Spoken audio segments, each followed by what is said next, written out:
Hello दोस्तों, कैसे आप सभी। उम्मीद करते हैं कि अच्छे होंगे, स्वस्थ होंगे, मस्त होंगे। आज 26 सितंबर 2024 दिन गुरुवार का, हिंदी तिथि आश्विन कृष्ण नवमी। और आइए बात करते हैं आज के मुख्य समाचार, बड़ी खबरें, देश और दुनिया का ताजा अपडेट लेकर हाजिर हो गए। आज का ये वीडियो भी बहुत ज्यादा स्पेशल होने वाला है। किसान भाइयों के लिए दो बड़ी खुशखबरी, कर्मचारियों के लिए भी महत्वपूर्ण अपडेट, ओपीएस से जुड़े अपडेट जानेंगे, फ्री गैस सिलेंडर, बिजली बिल से जुड़े महत्वपूर्ण अपडेट जानेंगे, राजनीतिक खबरें, पढ़ने वाले बच्चों के लिए जरूरी अपडेट है, आम जनता से जुड़े कई महत्वपूर्ण फैसले जो अलग अलग राज्यों की ओर से, सरकारों की ओर से बड़ी घोषणाएं की गई हैं। पूरी जानकारी और अपडेट देखने वाले हैं और वीडियो में आपको बहुत मजा आने वाला है। पूरा वीडियो आप ध्यान से आखिर तक जरूर देखते रहिएगा, है ना। तो बिना टाइम विलंब के शुरुआत करते हैं आज की पहली बड़ी खबर। सबसे पहले तो आप देखिए कि जम्मू कश्मीर में दूसरे फेज में 55% मतदान हुआ है। 2014 की तुलना में 5% कम मतदान हुआ। जम्मू कश्मीर विधानसभा चुनाव के दूसरे चरण में 6 जिलों की 26 विधानसभा सीटों पर बुधवार यानी 25 सितंबर 2024 को मतदान हो गया है। चुनाव आयोग के रात 9 बजे तक के आंकड़ों के मुताबिक इन सीटों पर 55% वोटिंग हुई है। जम्मू कश्मीर में ढाल बने सीएपीएफ के 1 लाख जवान त्रिस्तरीय सुरक्षा में बिना भय के लोगों ने मतदान किया। केंद्रीय अर्धसैनिक बलों के विश्वस्त सूत्रों के मुताबिक ऐसे कई खुफिया अलर्ट भी मिलते रहे, जिसमें आतंकियों द्वारा मतदान प्रक्रिया को बाधित करना भी शामिल है। लेकिन जम्मू कश्मीर के विधानसभा चुनाव में लोगों ने बिना किसी भय के मतदान किया। केंद्रीय अर्धसैनिक बलों के 1 लाख जवानों ने राज्य में 3 टियर सिक्योरिटी सिस्टम लागू किया। और राहुल गांधी विदेशी या फिर भारतीय हाई कोर्ट ने नागरिकता मामले में भारत सरकार से जवाब मांगा है। इलाहाबाद हाई कोर्ट की लखनऊ बेंच में कांग्रेस नेता और लोकसभा में नेता विपक्ष राहुल गांधी की ब्रिटिश नागरिकता को लेकर एक जनहित याचिका पर सुनवाई हुई है। याचिका में कहा गया कि राहुल गांधी की नागरिकता को लेकर सीबीआई जांच कराई जाए। हाई कोर्ट ने नागरिकता मामले में भारत सरकार से जवाब भी मांगा है। और डगमगाती दुनिया को भारत के उदय से मिलेगा रास्ता, नागपुर में बोले आरएसएस प्रमुख मोहन भागवत। आरएसएस प्रमुख मोहन भागवत ने बुधवार को नागपुर में एक पुस्तक का विमोचन किया और इस दौरान उन्होंने अपने संबोधन में कहा कि भारत के पास दुनिया की सभी समस्याओं का जवाब है, क्योंकि भारत की प्राचीन परंपरा ने देश को स्वीकार करना सिखाया है और इसीलिए देश ने विविधताओं को अपनाया। इस दौरान उन्होंने कहा कि जब भारत का उदय होगा तभी डगमगाती हुई दुनिया को रास्ता मिलेगा। और जम्मू कश्मीर का राज्य का दर्जा बहाल न करने पर सड़कों पर उतरेगा इंडिया गठबंधन। लोकसभा में विपक्ष के नेता राहुल गांधी ने बुधवार को कहा कि अगर भारतीय जनता पार्टी यानी बीजेपी नीत सरकार विधानसभा चुनाव के बाद जम्मू कश्मीर का राज्य का दर्जा बहाल नहीं कर दिया तो इंडिया गठबंधन संसद के भीतर अपनी पूरी ताकत का इस्तेमाल करेगा और सड़कों पर भी उतरेगा। वही देखिए, आज से दिल्ली विधानसभा का 2 दिवसीय सत्र आज गुरुवार से शुरू होगा। नवनियुक्त मुख्यमंत्री आतिशी सदन में सरकार की कार्य योजना पेश कर सकती है। वहीं कुछ घोषणाएं भी की जा सकती हैं। विपक्ष ने सत्ता पक्ष को घेरने की पूरी तैयारी भी की हुई है। वहीं देखिए, खबर है कि आतिशी को जेड सुरक्षा दी गई। 22 सुरक्षा कर्मियों के घेरे में रहेंगी दिल्ली की मुख्यमंत्री। दिल्ली में मुख्यमंत्री के रूप में शपथ लेने के कुछ दिनों बाद ही आतिशी को जेड श्रेणी की सुरक्षा प्रदान की गई है। और दिल्ली से जुड़ा एक और बड़ा अपडेट देखिए, दिल्ली की मुख्यमंत्री आतिशी ने बुधवार को राष्ट्रीय राजधानी में काम करने वाले श्रमिकों को बड़ा तोहफा देते हुए उनके लिए नए वेतनमान की घोषणा की है। दिल्ली के मुख्यमंत्री आतिशी ने यह कुर्सी संभालते ही राष्ट्रीय राजधानी दिल्ली में काम करने वाले श्रमिकों को यह बड़ा गिफ्ट दिया है। वेतन को लेकर यह बड़ी घोषणा की गई है। मुख्यमंत्री ने अकुशल श्रमिकों के लिए 18,066 रुपए हर महीने, अर्धकुशल के लिए 19,929 रुपए और कुशल श्रमिकों के लिए 21,917 रुपए न्यूनतम वेतन की घोषणा की है। यानी दिल्ली के मुख्यमंत्री आतिशी के इस ऐलान से यह स्पष्ट हो गया कि अब राष्ट्रीय राजधानी दिल्ली में किसी भी श्रमिक की सैलरी 18,000 रुपए से कम नहीं होगी। और दिल्ली में आम आदमी पार्टी को बड़ा झटका लगा है। यहाँ पर 3 निगम पार्षदों ने पार्टी का साथ छोड़ दिया और बीजेपी में शामिल हो गए। चलिए आगे बढ़ते हैं। बड़ी खबर देखिए, मेक इन इंडिया के 10 साल पूरे होने पर पीएम मोदी ने कहा, हम सब मिलकर विकसित भारत बनाएंगे। पीएम मोदी ने ट्विटर पर यानी एक्स पर एक पोस्ट में कहा कि आज हम मेक इन इंडिया के 10 साल पूरे होने का जश्न मना रहे हैं और मैं उन सभी लोगों को बधाई देता हूं जो पिछले 1 दशक से इस अभियान को सफल बनाने के लिए अथक प्रयास कर रहे हैं। मेक इन इंडिया हमारे देश को विनिर्माण और नवाचार का केंद्र बनाने के लिए 140 करोड़ भारतीयों के सामूहिक संकल्प को दर्शाता है। दुनिया के 90 देशों को सैन्य उत्पाद निर्यात कर रहे हैं हम। मेक इंडिया की सफलता पर राजनाथ सिंह ने बात कही है। चलिए बड़ी अपडेट खबर देखिए, पैरासीटामोल सहित 53 तरह की दवाइयां क्वालिटी टेस्ट में फेल हो गई हैं और इसमें विटामिन, शुगर और ब्लड प्रेशर के अलावा कुछ एंटीबायोटिक्स भी शामिल हैं। देश की सबसे बड़ी drug regulatory body central drugs standard control organisation यानी CDSCO ने इसकी लिस्ट जारी की है। चलिए बड़ी खबर है, DRDO IIT ने तैयार की अभेद बुलेट प्रूफ जैकेट, जवानों को 360 डिग्री सुरक्षा देगी। DRDO ने IIT दिल्ली के साथ मिलकर हल्की बुलेट प्रूफ जैकेट अभेद विकसित की है, जो जवानों को उच्चतम स्तर के खतरे से बचाकर रखेगी। देश में HIV को लेकर भी एक अच्छी खबर आ रही है। 2010 के बाद नए मामलों में 44% की गिरावट आई है, यानी हमारे देश में HIV के नए मामलों में कमी दर्ज की गई है। बड़ी खबर है, CGI ने कहा कि देश के किसी हिस्से को पाकिस्तान पाकिस्तान नहीं कह सकते। कर्नाटक हाईकोर्ट के जज ने बंगलुरु के मुस्लिम इलाके को पाकिस्तान कहा था। सुप्रीम कोर्ट ने बुधवार को जजों को यह हिदायत दी है कि वे किसी समुदाय पर कमेंट करते वक्त लापरवाही ना बरतें। चलिए बड़ी खबर देखिए, कृषि कानूनों की वापसी वाले बयान पर कंगना ने माफी मांगी है और कहा कि शब्द वापस लेती हूं। राहुल गांधी ने कहा कि किसानों की शहादत से बीजेपी का मन नहीं भरा। बीजेपी सांसद और एक्ट्रेस कंगना रनौत ने कृषि कानूनों को लेकर दिए हुए बयान पर बुधवार को माफी मांग ली है और कहा कि यदि मेरे अपने बयान से किसी को निराशा हुई है तो मैं अपने शब्द वापस लेती हूं। एक्ट्रेस का यह बयान भाजपा के किनारा कर लेने के बाद आया है। सुबह बीजेपी प्रवक्ता गौरव भाटिया ने एक वीडियो जारी कर कहा था कि कंगना को 3 कृषि कानूनों पर बोलने का हक नहीं है। आपको मालूम होगा, कंगना रनौत ने 23 सितंबर को हिमाचल में एक कार्यक्रम के दौरान कहा था कि किसानों के जो लॉ हैं जो रोक दिए गए वे वापस लाने चाहिए। किसानों को खुद इसकी डिमांड करनी चाहिए। बड़ी खबर है, यूएन में ईरान ने कहा कि इजराइल को रोकना जरूरी है, नहीं रोका तो पूरी दुनिया में जंग छिड़ेगी। लेबनान अटैक का हम अभी जवाब नहीं देंगे। ईरान के राष्ट्रपति मसूद पजेशकियान ने मंगलवार को संयुक्त राष्ट्र महासभा को संबोधित किया था। उन्होंने कहा कि ईरान लेबनान में इजराइल के हमलों का अभी जवाब नहीं देगा, इससे इलाके में तनाव बढ़ सकता है। ईरान के राष्ट्रपति ने कहा कि इजराइल को रोकना जरूरी है, वरना पूरा मिडिल ईस्ट और फिर दुनिया जंग की चपेट में आ जाएगी। उन्होंने अंतर्राष्ट्रीय समुदाय से हिंसा को तुरंत रोकने और गाजा में स्थायी युद्ध विराम को लागू करने की अपील की है। ये पहला मौका है जब 70 साल के ईरानी नेता ने किसी अंतर्राष्ट्रीय मंच पर अपने विचार रखे हैं। लेबनान में चिंताजनक हालात हैं। बेरूत स्थित भारतीय दूतावास ने यात्रा से बचने को कहा है। और चीन ने इंटर कॉन्टिनेंटल बैलिस्टिक मिसाइल का परीक्षण किया।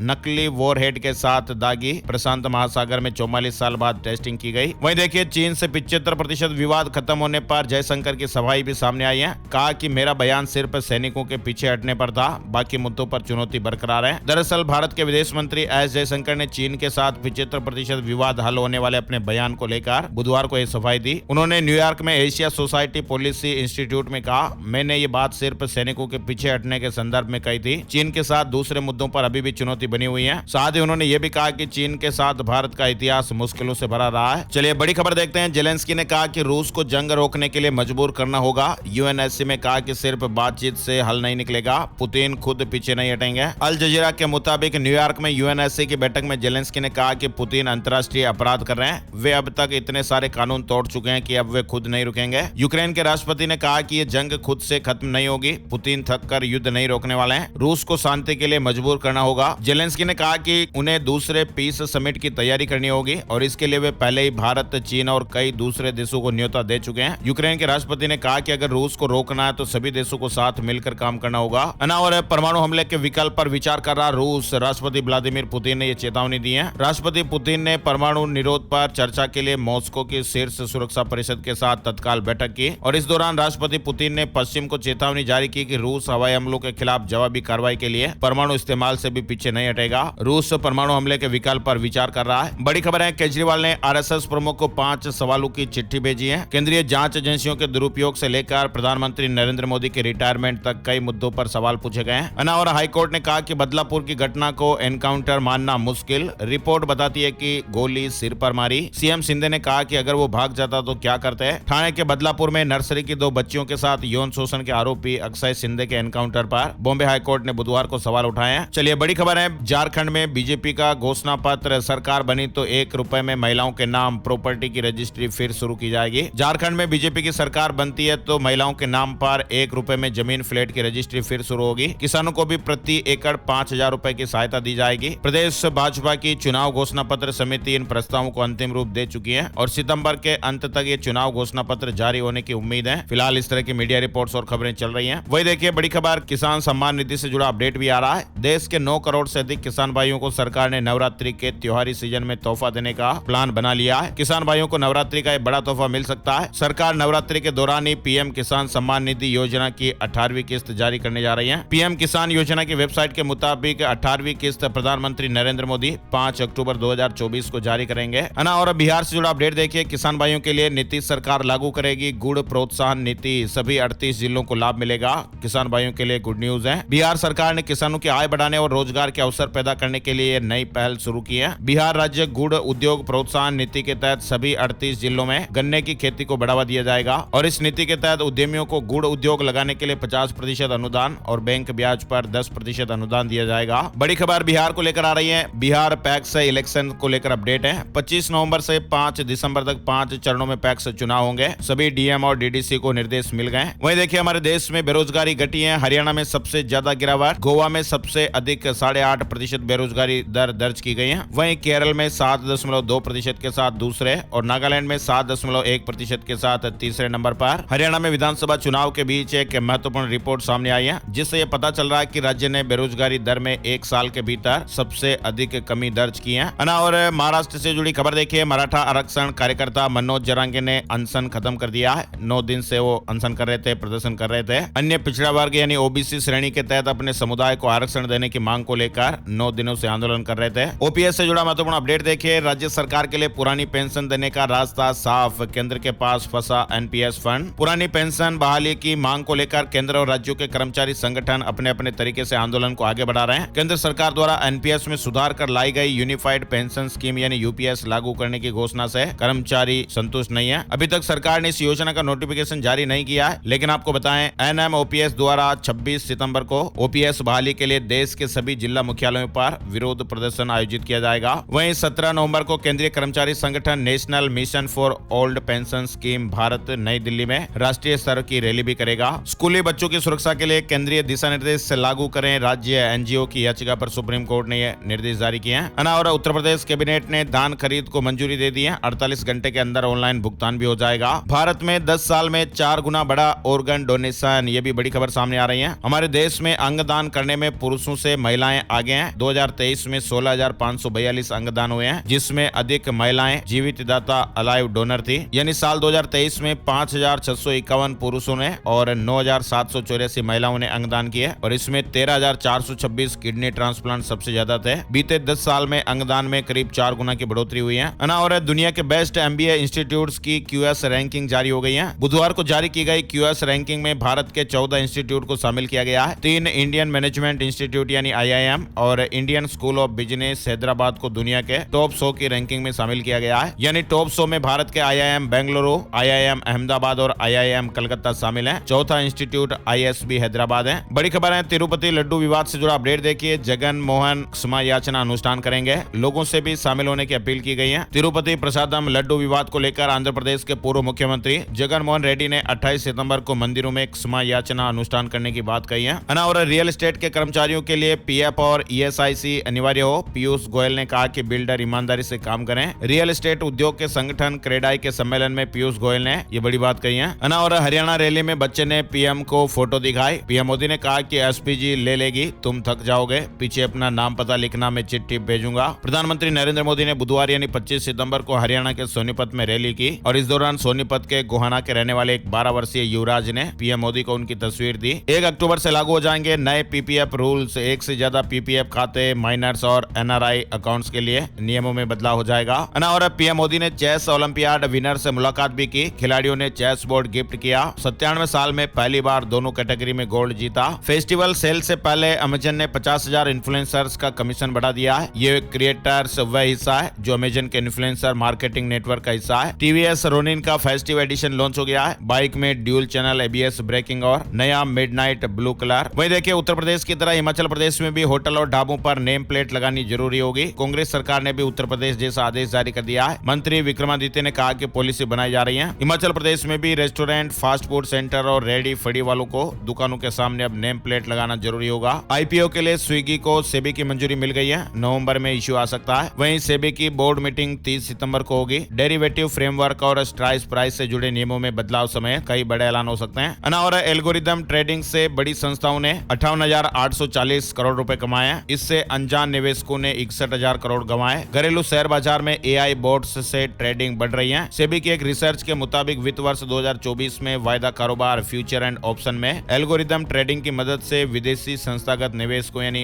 एफआईआई और प्रोप्राइटरी ट्रेडर्स ने 59,000 करोड़ रुपए की कमाई की है। वहीं टेक्नोलॉजी की ताकत से अनजान आम निवेशकों ने 61,000 करोड़ रुपए भी गवा दिए। शेयर मार्केट न्यूज अपडेट में आपको जानकारी बताएं। 25 सितंबर को लगातार छठे दिन ऑल टाइम हाई देखने को मिला है। कारोबार के दौरान सेंसेक्स ने 85,247 और निफ्टी ने 26,032 का स्तर छुआ। महाकाल मंदिर परिसर में केक काटा, 10 कर्मचारी सस्पेंड हो गए। वर्चुअली दर्शन कराने वाली कंपनी की महिला कर्मी का बर्थडे था। पुजारी ने कहा कि ये नियमों के खिलाफ है। वहीं गुजरात के बोटाद में ट्रेन बेपटरी करने की साजिश। ट्रैक पर 4 फीट लंबा लोहे का एंगल रख दिया था। ओखा भावनगर पैसेंजर ट्रेन इसे टकराई। फिलहाल हमारे देश में ट्रेनों को बेपटरी करने की वारदातों धातु का सिलसिला थमने का नाम नहीं ले रहा है। गुजरात के बोटाद में बुधवार तड़के सुबह पैसेंजर ट्रेन को बेपटरी करने की कोशिश की गई। गनीमत रही कि हादसा टल गया है ना। और वक्फ बिल पर 1,25,00,000 फीडबैक। भाजपा सांसद निशिकांत दुबे ने वक्फ बिल पर मिले 1 करोड़ से ज्यादा फीडबैक पर चिंता जताई है। जेपीसी ने बिल में सुधार के लिए फीडबैक मांगे थे और अब तक 1,25,00,000 सुझाव आए हैं ना। और मध्य प्रदेश अकेला राज्य जहां पर 1% से भी कम बेरोजगार। गोवा में सबसे ज्यादा 8.5% बेरोजगारी। अभी हमने सर्वे देखा था, उसको लेकर अपडेट है। पीरियोडिक लेबर फोर्स का सर्वे 2023-24 सामने आया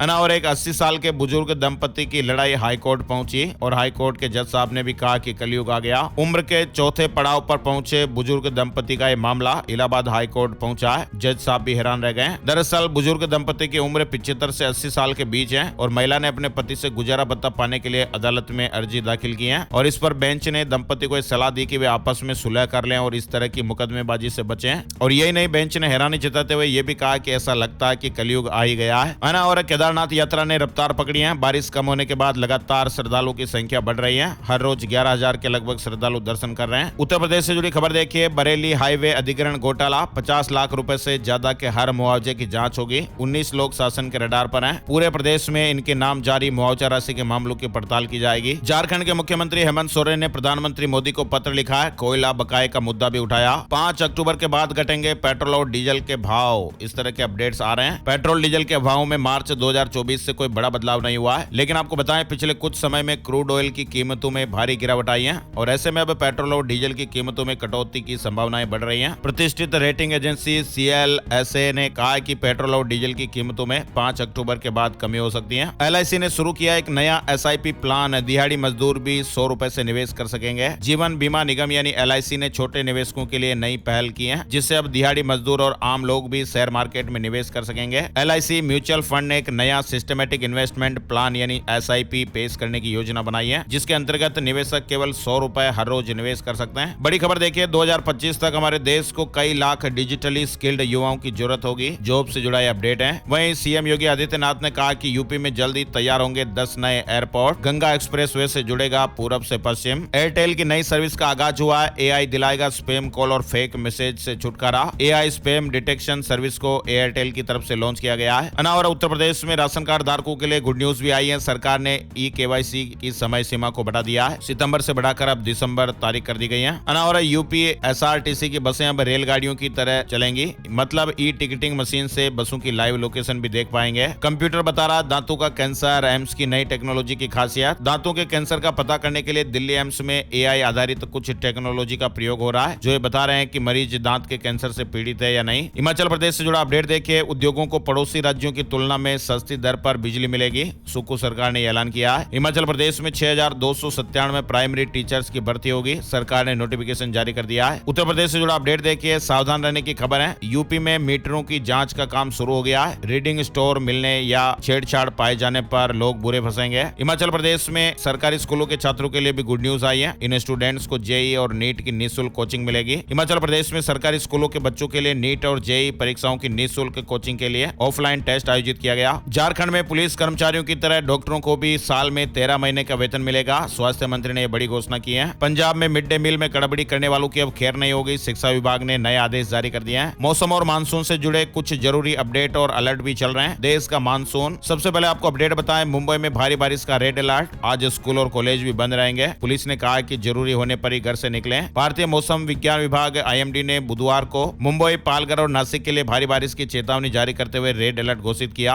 इसके साथ ही ठाणे, रायगढ़ और पुणे के लिए भी ऑरेंज अलर्ट जारी किया गया है। खराब मौसम की वजह से मुंबई एयरपोर्ट पर 2 फ्लाइट को डाइवर्ट करना पड़ा और 7 उड़ानों को वापस लौटना पड़ा। अपडेट यह है कि गुरुवार को मुंबई के सभी स्कूल और कॉलेज बंद रहेंगे। पुलिस ने सभी नागरिकों से अपील की है कि जब तक जरूरी ना हो घरों से बाहर ना निकलें। सभी को घरों के अंदर रहने की सलाह दी गई है। गुजरात के अहमदाबाद में दोपहर 1 बजे के बाद आंधी के साथ जोरदार बारिश हुई। सूरत में 2 घंटे में 2 इंच बरसात हो गई। वहीं मौसम विभाग के मुताबिक अगले 72 घंटों तक दक्षिण गुजरात में बारिश मौसम बना रहेगा। मध्य प्रदेश में भी एक बार फिर बारिश का दौर जारी हो गया है। उत्तर प्रदेश के भी 7 शहरों में जमकर बारिश हुई है। दिल्ली की हवा भी एक बार फिर खराब हो गई है। बुधवार को दिल्ली का एयर क्वालिटी इंडेक्स कई जगहों पर 235 रिकॉर्ड किया गया। दिल्ली NCR में भी आज यानी गुरुवार को तेज हवाओं के साथ बारिश होने के आसार हैं और बारिश होने से दिल्ली वासियों को उमस से राहत मिलेगी। छत्तीसगढ़ के 7 जिलों में येलो अलर्ट, गरज चमक के साथ बरसात होने के अपडेट हैं। राजस्थान के 11 जिलों में आज बारिश का अलर्ट रहेगा। प्रदेश के आधे हिस्से से मानसून की विदाई हो गई है। आज 26 सितंबर को 11 जिलों में राजस्थान में बारिश का अलर्ट है। बांसवाड़ा, बारां, भीलवाड़ा, बूंदी, चित्तौड़गढ़, डूंगरपुर, झालावाड़, कोटा, राजसमंद, सिरोही और उदयपुर जिलों में आज येलो अलर्ट है। मध्य प्रदेश में भी फिर बारिश का दौर, 21 जिले भीगे। भोपाल, नर्मदापुरम और सीहोर में पानी बरसात देखने को मिली है। वहीं बिजली गिरने से 5 लोगों की जानें भी चली गई। बिहार में भी 7 जिलों में बारिश का अलर्ट, अगले 2 दिनों तक कई शहरों में बरसात देखने को मिल सकती है। नवादा में आकाशीय बिजली गिरने से 3 लोगों की जानें चली गई। हिमाचल प्रदेश के 3 जिलों में भारी बारिश का अलर्ट, सोलन, शिमला और सिरमौर में चेतावनी। उत्तर प्रदेश में भी अचानक मौसम में बदलाव, 7 शहरों में बारिश। झारखंड के 18 जिलों में बारिश का येलो अलर्ट है, 40 किलोमीटर प्रति घंटे की रफ्तार से हवाएं भी चल सकती हैं। आकाशीय बिजली गिरने की भी आशंकाएं हैं। पंजाब के 10 शहरों में बारिश की संभावनाएं बन रही हैं। उत्तराखंड से 30 सितंबर को विदा हो जाएगा मानसून, लेकिन फिलहाल 26 सितंबर को पर्वतीय जिलों में बारिश का अनुमान है। मैदानी जिलों में तापमान बढ़ सकता है। अब कुछ राज्यों की ओर से जरूरी अपडेट देख लेते हैं। सबसे पहले अपडेट राजस्थान से देखिए। Rajasthan CET graduate level exam के लिए एडमिशन कार्ड जारी हो गए। 27 और 28 सितंबर को एग्जाम होना है। वहीं राजस्थान युवा कांग्रेस में प्रदेश कार्यकारिणी में नियुक्ति कमेटी का गठन हो गया है। राष्ट्रीय सचिव अरुणा महाजन को सह प्रभारी की जिम्मेदारी दी गई। राजस्थान कबीर यात्रा 1 से 6 अक्टूबर तक। बीकानेर में भक्ति और सूफी का संगम होगा। 3 बार के ग्रैमी अवार्ड विजेता रिकी कैज मुख्य आकर्षण होंगे। राजस्थान के प्रतापगढ़ में एक सिलेंडर फटने से मकान की छत गिर गई। खाना खाते समय हादसा हो गया। इस सिलेंडर को लेकर सावधानी बरतें। उपयोग न होने पर रेगुलेटर को बंद कर दें। और राजस्थान के उदयपुर से जुड़ा एक और अलर्ट देखिए। गोगुंदा में लेपर्ड ने एक बच्ची का शिकार किया। उदयपुर के गोगुंदा क्षेत्र में पिछले दिनों 3 इंसानों का शिकार की घटना आपने सुनी होगी, लेकिन अभी बीती रात को एक लेपर्ड ने एक बालिका का शिकार और कर लिया था। 2 दिन पहले ही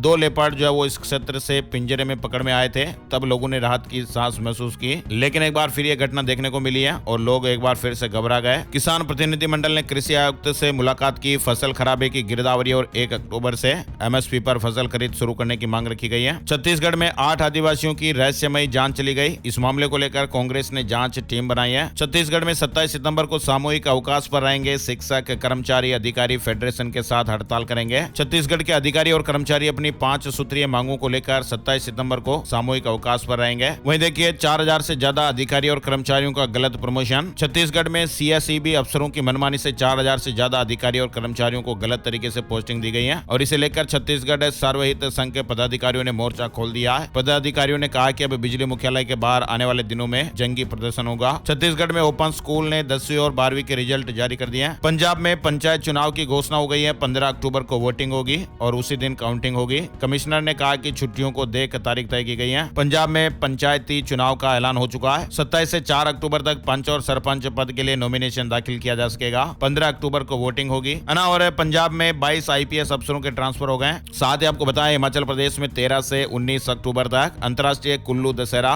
और उत्तराखंड में अंत्योदय परिवारों के लिए बड़ा तोहफा। मुख्यमंत्री फ्री गैस सिलेंडर योजना की अवधि 2027 तक बढ़ गई है। यानी उत्तराखंड में मुख्यमंत्री निःशुल्क 3 गैस सिलेंडर योजना को 2027 तक बढ़ा दिया गया है। आइए अब आपको बताते हैं gold price today, silver price today, सोने चांदी के भाव। सोने की कीमतें 25 सितंबर को अपने ऑल टाइम हाई पर पहुंच गई। 10 ग्राम 24 कैरेट सोने का भाव 484 रुपए बढ़कर 75,248 रुपए पर पहुंच गया। चांदी की कीमतों में भी बड़ी बढ़त देखने को मिली है। चांदी 2,328 रुपए महंगी होकर 90,730 रुपए प्रति किलो पर पहुंच गई। और आइए अब आपको बताते हैं आज का राशिफल कैसा रहेगा, सितारे क्या कुछ कह रहे हैं। आज 26 सितंबर गुरुवार के ग्रह नक्षत्र सिद्धि और शुभ योग बना रहे हैं और इनके प्रभाव से नौकरी और बिजनेस के लिहाज से मेष राशि वालों के लिए आज अच्छा दिन रहेगा। निवेश करने के लिहाज से कर्क राशि वालों के लिए भी आज अच्छा दिन रहेगा। कन्या राशि वालों को बिजनेस में मेहनत के अच्छे रिजल्ट मिलेंगे। वृश्चिक राशि वालों के रुके हुए काम भी आज पूरे हो सकते हैं। मीन राशि के लोगों को सितारों का साथ मिलेगा। इस राशि के नौकरी पेशा लोगों के लिए आज अच्छा दिन है। वहीं तुला राशि के नौकरी पेशा लोगों को अधिकारियों का नकारात्मक रवैया परेशान कर सकता है। बाकी राशियों पर आज का दिन ठीक ठाक दिन रहेगा।